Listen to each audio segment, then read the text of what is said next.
ఈ నెల 29 వరకు విత్డ్రాకు అవకాశం ఇచ్చారు. ఇప్పుడు ఖమ్మం వెళదాం. ఖమ్మంలో మా ప్రతినిధి భూపాల్ సిద్ధంగా ఉన్నారు. భూపాల్, ఎన్ని నామినేషన్లు దాఖలు చేశారు? ఇందులో ఇండిపెండెంట్స్ ఎంతమంది ఉన్నారు?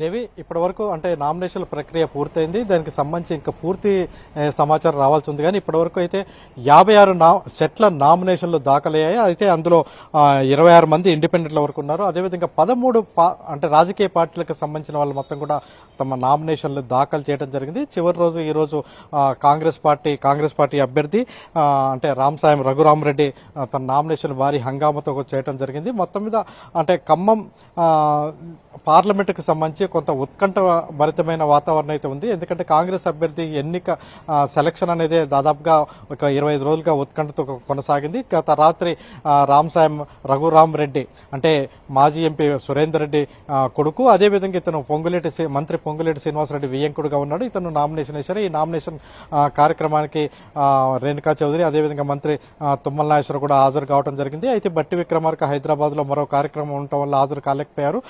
దీనికి సంబంధించి అదేవిధంగా ఇంతకుముందే అంటే నిన్న sitting MP Nama Nageswara Rao BRS party నుంచి నామినేషన్ దాఖలు చేసిన విషయం తెలిసింది. ఈ నేపథ్యంలో నిన్న కూడా బీఆర్ఎస్ ఆధ్వర్యంలో కొంత హంగామా అనేది చేయటం జరిగింది. అయితే ఇప్పుడు అంటే ఈ ఇద్దరే కాకుండా అంటే ప్రధానమైన పోటీ కాంగ్రెస్ బీఆర్ఎస్ మధ్యలో ప్రధానమైన పోటీ ఉంటుందనే విషయం మనకు తెలిసినప్పటికీ, అదేవిధంగా బీజేపీ అభ్యర్థి కూడా తాండ్రా వినోదరావు కొత్తగా అంటే ఈ జిల్లాకు సంబంధించిన వ్యక్తి అయినప్పటికీ ఆర్ఎస్ఎస్ తో సంబంధాలు ఉండటంతో ఒక పారిశ్రామికవేత్తకు ఎదిగిన వినోదరావు ఇప్పుడు ఖమ్మం పార్లమెంట్ అభ్యర్థిగా నామినేషన్ దాఖలు చేయడం తను కొంత హంగామా చేస్తున్నాడు. తన నామినేషన్ కార్యక్రమం రోజే రక్షణ శాఖ మంత్రి రాజ్నాథ్ సింగ్ కూడా రావటం జరిగింది. అంటే బీజేపీ కూడా దేశవ్యాప్తంగా అదేవిధంగా రాష్ట్రంలో తమ స్పీడ్ కొనసాగిస్తున్నారు. అది ఖమ్మం జిల్లాలో కూడా కొనసాగిస్తున్న వాళ్ళ ప్రచారాన్ని అయితే జోరుగా చేస్తున్న పరిస్థితి.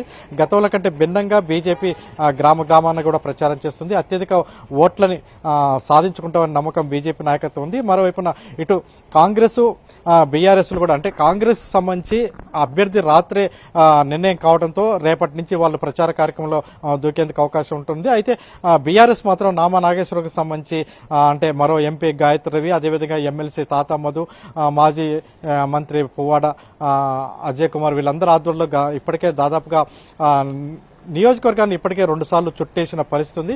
అయితే ఇప్పుడు తాజాగా కాంగ్రెస్ అభ్యర్థి రఘురామరెడ్డి పేరు అనౌన్స్మెంట్ కావడంతో రేపటి నుంచి అంటే ఈ ప్రచారం జోరుగా ఉండే అవకాశం ఉంటుంది. మొత్తం మీద ఉత్కంఠభరితమైన పరిస్థితి మాత్రం ఖమ్మంలో ఉంటుందని తెలుస్తుంది. Devi, thanks for the live updates.